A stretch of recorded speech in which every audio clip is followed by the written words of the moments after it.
Do you want to retire in 5 to 10 years, doing hard-ass work, but then afterwards reclining back and saying, bruvs, I'm good to go? So, this is Independently Wealthy. My name's Abdul Kareem, and today we're going to be teaching you the hottest tips on how to retire in 5 to 10 years.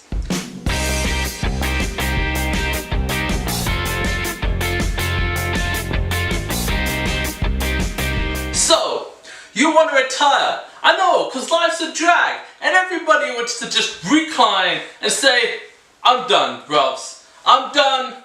You handle it. I'll do me. You do you. I'm going to relax, because it's my retirement time. And people are like, how can you retire in 5 to 10 years? You know what, this tip works if you're 20, 30, 40, or 50. You know, retirement's coming up. You're 50 years old. You've got like 15, 20 years to a retirement, depends upon where you live.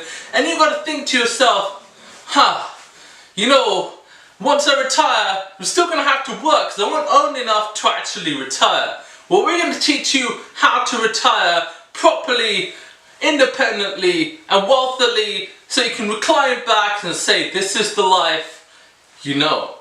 So, how do you do it? Dubai! Yes, the UAE or Saudi Arabia or one of the Middle Eastern countries that is, you know, not in war or something, you know, just a regular one of those countries. But those countries are wealthy and they have a luxurious lifestyle. So we're going to teach you how to take advantage of it. So step 1, you apply for a job in the UAE with a minimum salary of 18,000 dirhams. Now, what does that equate to? That comes to about 6,300 Canadian dollars or about $5,000 US. Now, with that amount of money, you're thinking, whoa, I mean, that's not a year. Just to clarify, that's per month.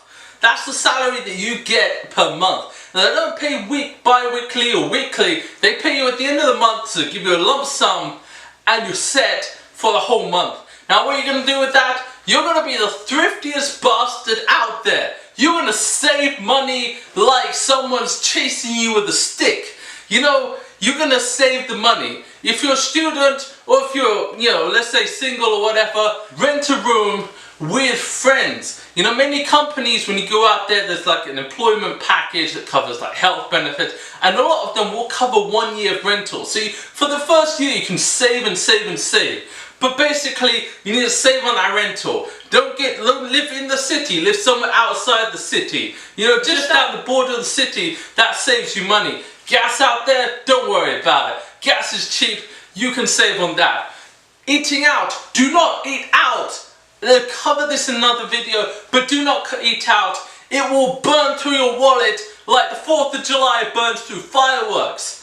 You know, eating out there is a surefire way of losing all that cash and gaining some tummy tash. You know, it's going to gain you weight and it's going to decrease the weight in your wallet. So whatever you do, don't eat out. But I will say this, eat out once every month or once every few months, because the pressure will build up, and if you don't release it slowly, you know, you'll just kind of binge, and the next thing you know, you'll have eaten out for 3 months, tripled your weight, and be crazy in debt, you know, which is the place you don't want to be. So, while you're doing this, you don't eat out, you buy from home, buy the cheapest food. So, you know, if you want to know what I mean by the cheapest foods, there's a calculation I'll do in another video where I'll show you what the foods are that's cheapest for you to buy.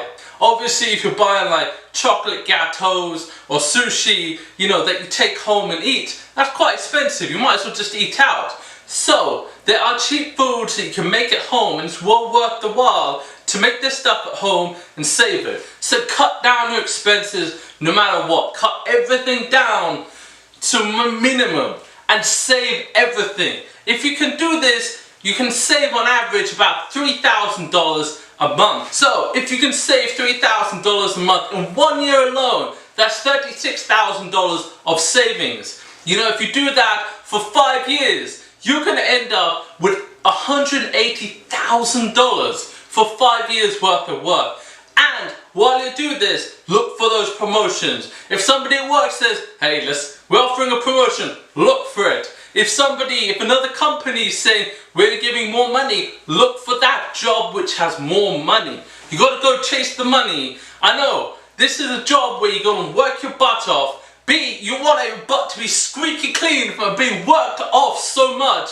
You know, you're going to have those abs, but for your ass, because that's how much it's going to be worked. You're going to work and work, and after that, you're going to work some more. You're going to go to all those meetings, you're going to look for the promotions, and if you can increase your salary, let's say double or triple, which is not unusual out there, you basically keep your expenditures the same, but increase your salary. So keep that expenditure the same, increase your savings, and hopefully by the end of it, after 5 years, you can end up anywhere between $180,000 in your savings to $500,000 or more in your savings. These are realistic numbers that people can achieve.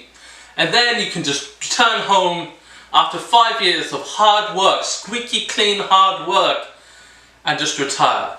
You know, you take a salary of, you know, the average pension gives about $10,000 a year salary. You just retire and use some of that money to pay off, to buy a house, mortgage the house. I recommend that. I'll show you another video how to get one of those with zero money. Actually, there's multiple videos on getting a house with zero money in your bank account. And so yeah, now you've done this hard work, you can now retire, you can now live in peace, and know that your squeaky clean hard work is now going to be paid off. And let's say that would last you the next 20 to 25 years, just on that savings alone. If you're frugal with your money, that money will save you a comfortable lifestyle, 20 to 25 years, and you can now relax. But let's say if after that you get bored, you just want to work, I recommend heading out there, save up the money again. You can go part-time out there, save up as much as you can, and then return home when you're ready. So yeah, that's how to retire in 5 to 10 years. And yeah, feel free to subscribe, leave me a comment in the section below, leave me your tips and tricks on what you want me to cover, or if you need help with something financially, let me know. I'll help you guys out as best I can, give another video. Feel free to share these, and remember, until next time, this is Independently Wealthy. My name's Abdul Kareem, and remember, independent wealth is your birthright. So come, I'll show you how to get it. Come.